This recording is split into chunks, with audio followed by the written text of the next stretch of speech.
আল্লাহ তাআলা আমাকে রাসূল করিম সাল্লাল্লাহু আলাইহি সাল্লামের মাধ্যমে এই একটা বই দিয়ে দিয়েছে, কোরআনও একটা বই, এই একটা বই দিয়ে দিয়েছে, কোরআনও একটা বই, কোরআনও একটা বই। আপনি কোরআনকে বইয়ের সঙ্গে তুলনা করতেছেন, তাই কোরআন শরীফ আর কোথায় সাধারণ বই? আপনি ইংরেজি বইয়ের সঙ্গে কোরআন শরীফের তুলনা করছেন, ইসলাম সম্পর্কে আপনার কোনো ধারণাই নাই। আপনার কাছে বই হতে পারে, আমার কাছে সবচেয়ে জীবনের সবচেয়ে পবিত্র কিতাব হচ্ছে আল্লাহর কোরআন। আপনার ওই বইটা আপনি পায়খানা করতে বসে আপনার কাছে রাখতে পারেন, কিন্তু কোরআন পায়খানা করতে বসে রাখা যায়? আল্লাহ নিজেই বলেছে পবিত্র না থাকলে কোরআন ছোঁয়া যাবে না। আর আপনি কার সঙ্গে তুলনা করতেছেন? কোথায় আব্বাস আর কোথায় গাবগাছ? কোরআন আর সাধারণ বই কি এক? আরো জোরে বলেন, কোরআন আর সাধারণ বই কি এক? আমাদের এই এলাকার এক নেতা নাকি কয়েকদিন আগে এক মাহফিলে কইছে যে এই যে বই দেখতেছেন, বইও যে রহত কোরআন ওরকম একটা বই। নাউজুবিল্লাহ। আমি এমএ পাস করেছি, তারপরে আইন শাস্ত্র পড়েছি, ল পড়েছি, সুপ্রিম কোর্টের অ্যাডভোকেট করেছি, লেখাপড়া শিখছি, চাকরি বাকরি করতে, ব্যবসা বাণিজ্য করতে, সব করতে। আর উনিরা মাদ্রাসায় লেখাপড়া করছে। উনিরা কোনো বড় চাকরি, উনি সচিব হতে পারবে? মাদ্রাসায় লেখাপড়া করে উনি আর্মির চিফ হতে পারবে? পুলিশের আইজি হতে পারবে? সুতরাং উনিদের লেখাপড়া। প্রিয় ভাইরা, দয়া করে আপনারা বসে যান। এই ভাই ভাই আমি আপনারা বসেন ভাই ভাই হুজুর ভাই ভাই আমি বলি না না না ভাই, আচ্ছা হয়েছে তো ভাই, আপনারা বসেন। আর হুজুরকে একটু অপমান করবে, ঠিক আছে? কথা শুনেন ভাই, কেন উত্তর রক্ষা করবেন আপনি? ভাই কথা শুনবো, ঠিক আছে?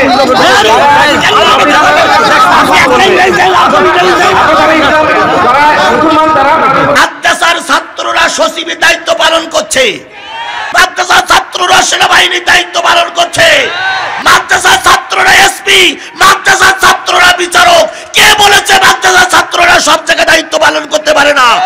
ঢাকা বিশ্ববিদ্যালয় যতগুলো ছাত্র, ক শাখা গ শাখা, সব ছাত্ররা মাদ্রাসার ছাত্র। আমরা এই হুজুর করে আনতেছি 50,000, 40,000, 60,000 টাকা দিয়েছে। কি জন্য? কোরআন শোনার জন্য, আল্লাহর বাণী শোনার জন্য। হুজুরদের টাকা নিয়ে যদি আপনাদের ভালো না লাগে, আপনি ওয়াজ করবেন, তাই কয়টা লোক আপনার ওয়াজ শোনে? আর হুজুরের টাকা নেবেন, তাহলে বউ ছেলে মেয়ে লোকের কাছে বন্ধক নাকি আসবে, তাই না? আপনাদের কে ডাকতে বলে আমাদের? আমরা কি ঢেড়া পিটাই পিটাইছি যে হুজুরি দাওয়াত করো, হুজুরি দাওয়াত করো? চুক্তি করিয়ে বক্তা আনলে আপনার খারাপ লাগে। মসজিদে ইমাম রাখেন, যদি চুক্তি না করেন তো ইমাম থাকবে? যদি বলেন হুজুর আপনি নামাজ পড়েন, আপনার মাস শেষে দেবো, যা হয় মাস শেষে দেশে মাত্র 3,000 টাকা দিয়ে বলতে হুজুর অনেক দিয়েছে, ওই হুজুর পরের দিন বলবে আপনার মসজিদ থাক, আমি চলে গেলাম।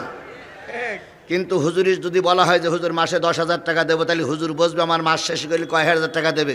10,000 টাকা দেবে। আপনি একটা চাকরিতে নিয়োগ পেয়েছেন, আগেই দেখেন যে আপনার স্কেল কত।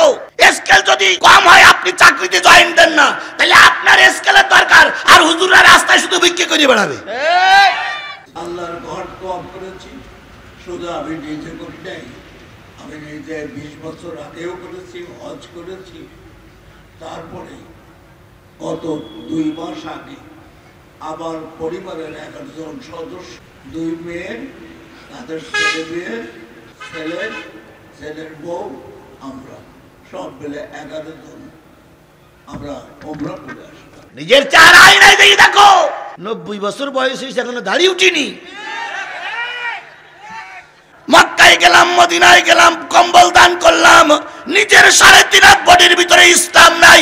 তোমার ওই কম্বল দিয়ে কোনো উপকার হবে বলে মনে হয় না। বিসমিল্লাহির রহমানির রহিম। আসসালামু আলাইকুম ওয়া রাহমাতুল্লাহি ওয়া বারাকাতুহু।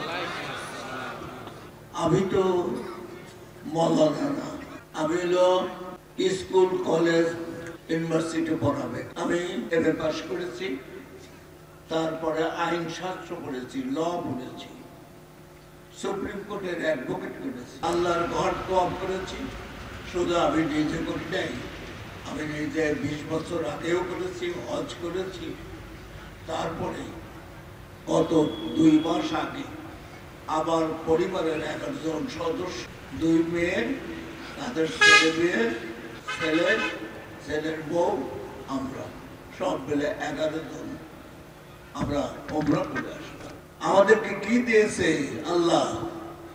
আল্লাহ তাআলা আমাকে রাসূল করিম সাল্লাল্লাহু আলাইহি সাল্লামের মাধ্যমে এই একটা বই দিয়ে দিয়েছে, কোরআনও একটা বই।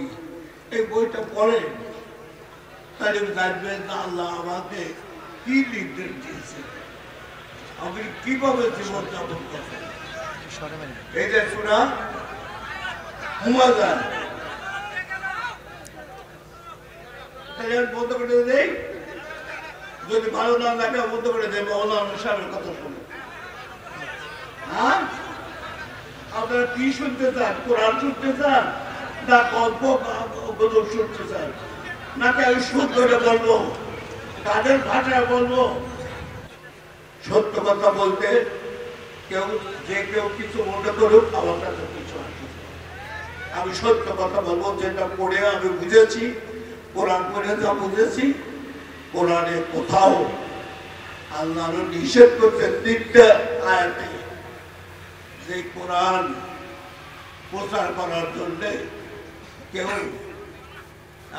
কোনো অনুদান নিতে পারবে না, কেউ পয়সা নিতে পারবে না, কেউ কোনো রকম নিতে পারবে না। এই কোরআন প্রচারের জন্য আল্লাহ 3টা আয়াতে বলেছে। সূরা বাকারায় আছে। আমরা কি করছি? আমরা কি এই নিষেধ মানছি? আমরা এই হুজুর করে আসতেছি 50,000, 40,000, 60,000 টাকা দিয়ে দেয় কি জন্য? কোরআন শোনার জন্য, আল্লাহর বাণী শোনার জন্য। তাহলে আল্লাহর নিষেধের পরিবর্তে কাজ করতেছি আমরা। হ্যাঁ, আমরা পরিবর্তে কাজ করছি। হুজুর একটা কথা বলছে, সেই কথাটা আমি হুজুর কাছে ব্যাখ্যা চাবো। উনি বলছেন মাদ্রাসা, মসজিদ, মাদ্রাসা দান করলে পরে আপনাদের নাকি সব হবে। ওখানে কিন্তু বদনায় বিজ্ঞান কলেজে দান করলে সব হবে, সরকারি আগ্রহী কলেজে দান করলে সব হবে, বর্ণালী বিজ্ঞান স্কুলে দান করলে সব হবে, এগুলো বলেন। তারপরে ওখানকার লেখাপড়া কোনো কাজের না। আমি তো ওখানকারই লেখাপড়া করছি, লেখাপড়া সবই শিখছি। ওখানকার লেখাপড়া না করলে আমরা চাকরি করবো, আমরা কিন্তু ওয়াজ করে বেড়াবো, ওয়াজের টাকা আপনাদের কেউ দিবে? আমরা তো জানি না। লেখাপড়া শিখছি, চাকরি ওখানে করতে, ব্যবসা বাণিজ্য করতে, সব করতে। আর উনিরা মাদ্রাসায় লেখাপড়া করছে। উনিরা কোনো বড় চাকরি, উনি সচিব হতে পারবে? মাদ্রাসায় লেখাপড়া করে উনি আর্মির চিফ হতে পারবে? পুলিশের আইজি হতে পারবে? সুতরাং উনিদের লেখাপড়া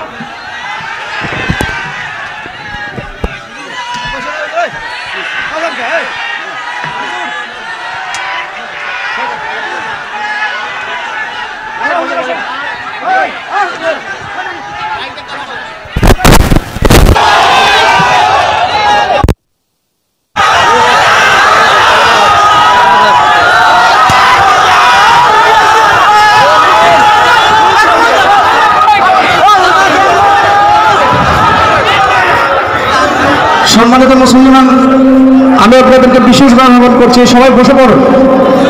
বক্তা আসতেছে, আপনি বসে পড়ুন, বসে পড়ুন সবাই। ডিসিপ্লিন নষ্ট করুন না, দয়া করে বসে পড়ুন সকলে।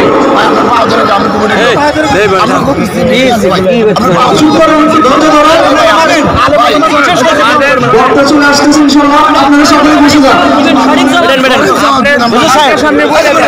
বিশৃঙ্খলা করেন না, সকলে ইনশাআল্লাহ বসে যান। সঠিক জবাব দিয়ে দিবেন। প্রিয় ভাইয়েরা, দয়া করে আপনারা বসে যান। এই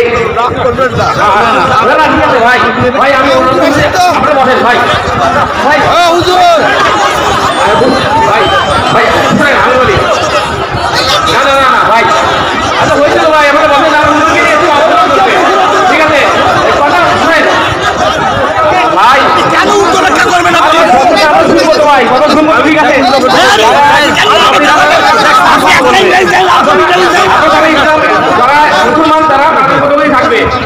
এই জন্য ভাই ঠিক আছে ভাই আমি অনুরোধ করি আমাদের কাছে বসে সবাই একরকম হয় না ভাই সব মানুষ তো একরকম না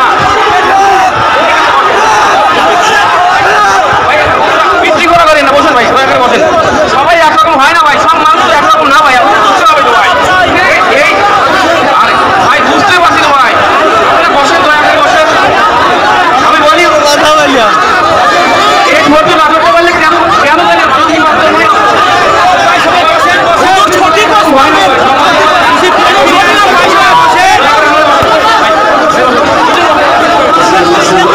আপনি এমপি ছিলেন এই হিসেবে বিচার হবো নাকি? আপনি তো বড় বড় লাট বাহাদুর হয়েছে মানুষের ঘুষ দিয়ে মেরে ফেলছেন, ওয়াজ মাহফিলে জেহাদি সাহেবের ওয়াজ মাহফিল থামায় দিয়েছেন, সেই হিসেবে বিচার হবে? হ্যাঁ, বিচার ওই হিসাবেই হবে। আমাদের এই এলাকার এক নেতা নাকি কয়েকদিন আগে এক মাহফিলে কইছে যে এই যে বই দেখতেছেন না, বইও যে রহত করানো এরকম একটা বই, নাউজুবিল্লাহ। আপনার কিরকম জ্ঞানের লোক কিন্তু বুঝতে বলছেন, হে আবার নাকি খুব জ্ঞানী লোক দাবি করে। কিসের জ্ঞানী উনি কোথায় পড়ছেন আল্লাহই জানেন। কোরআন আর সাধারণ বই কি এক?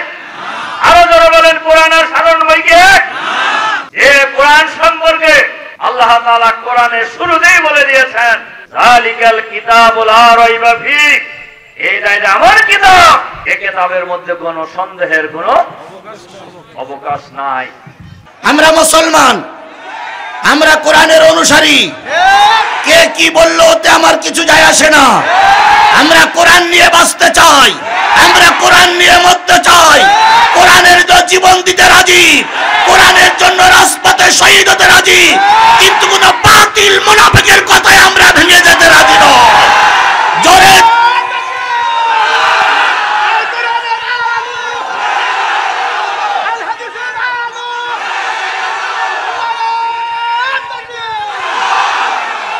বসুন। মুরব্বী যে কথাগুলো বলেছেন আমি তো অনেকক্ষণ বসে আছি, কিন্তু একটা কথা আমার খারাপ লেগেছে। আমি বলেছি মসজিদ কার ঘর? আল্লাহর ঘর। মাদ্রাসা কার ঘর? নবীর ঘর। আর আমাদের ঘর কোনটা? কবর। তাই সেই হিসাব করে আপনারা বসবেন, এখানে আলোচনা হবে। আমি কিন্তু একবারও বলিনি যে মসজিদ মাদ্রাসায় দান করতে হবে কি মাদ্রাসায় দান করতে হবে, দান না করলে কি হবে। উনি কথাটা গাদ দিকে নিয়ে গেলেন। আজও গোটা পৃথিবীতে নবীর কোরআন প্রতিষ্ঠিত হোক, একদল আবু জেহেলের উত্তরসূরিরা চাচ্ছে না। ছলে বলে কলে কৌশলে বিভিন্ন ফন্দিতে তারা আল্লাহর কোরআনকে দাবাইয়ে রাখতে চায়, কিন্তু তারা জানে না যদি চেষ্টা করো আল্লাহ তার কোরআনকে কাঙ্ক্ষিত জায়গায় পৌঁছায়া দেবে। মক্কা শরীফ জিয়ারত করলাম, মদিনা শরীফ জিয়ারত করলাম, অনেক ধর্মের কাজ করলাম, লক্ষ লক্ষ টাকা বিতরণ করলাম। আমার 90 বছর বয়স, দাড়ি রাখাটা যে সুন্নত, এটা কেন আমি দেখলাম না?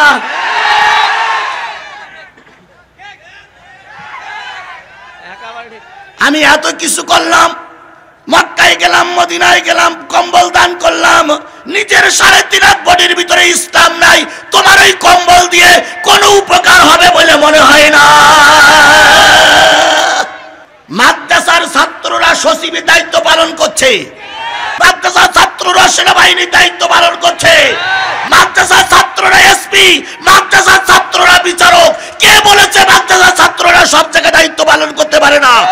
ঢাকা বিশ্ববিদ্যালয় যতগুলো ছাত্র, ক শাখা গ শাখা, সব ছাত্ররা মাদ্রাসার ছাত্র। মাদ্রাসার ছাত্ররা দায়িত্ব পালন করতে পারে না বললি আপনি হইল?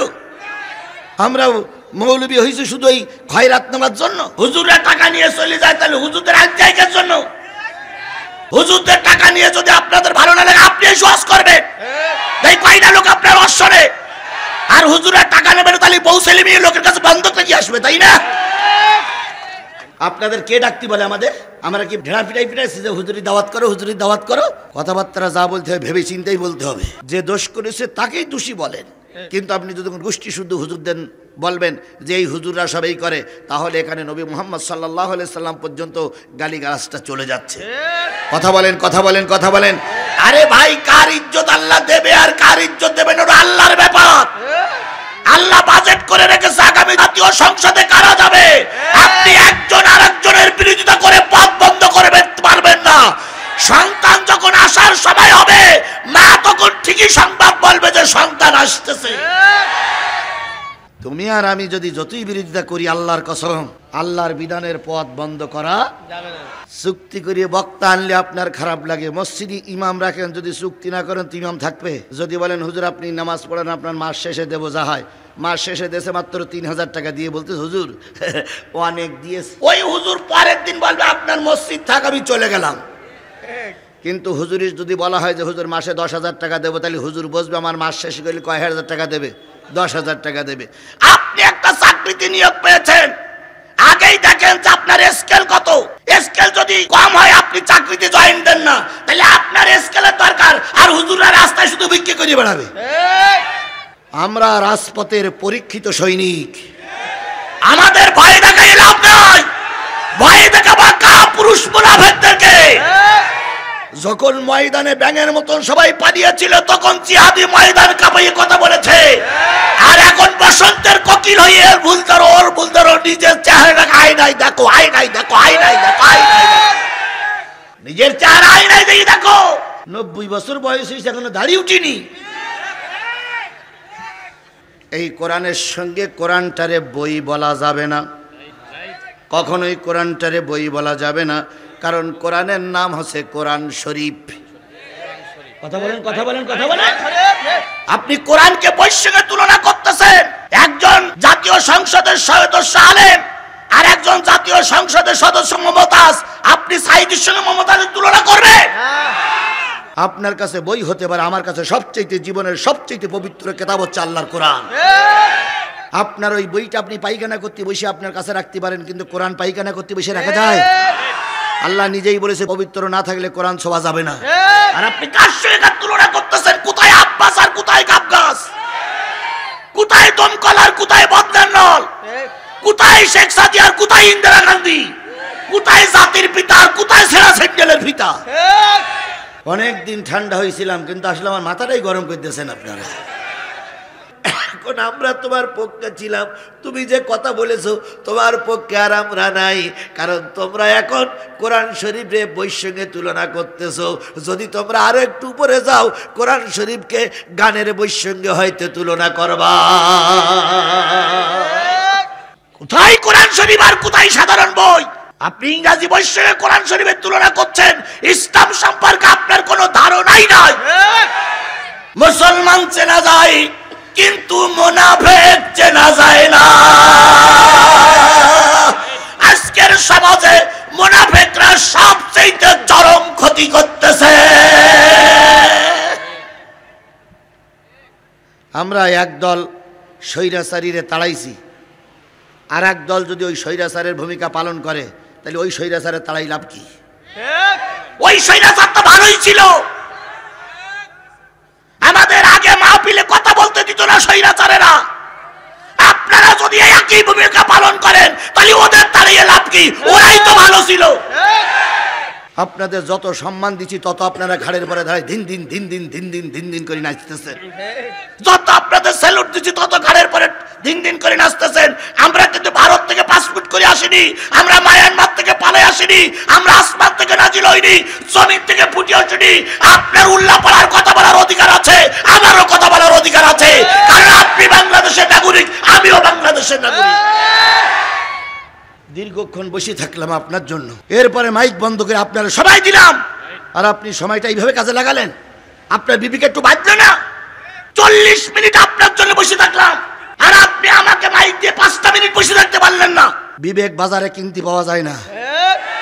যদি কিনতে পাওয়া যেত, তাহলে 2 টাকার বিবেক কিনে অন্তত এই সমস্ত লোকদের খাওয়ানো দরকার ছিল।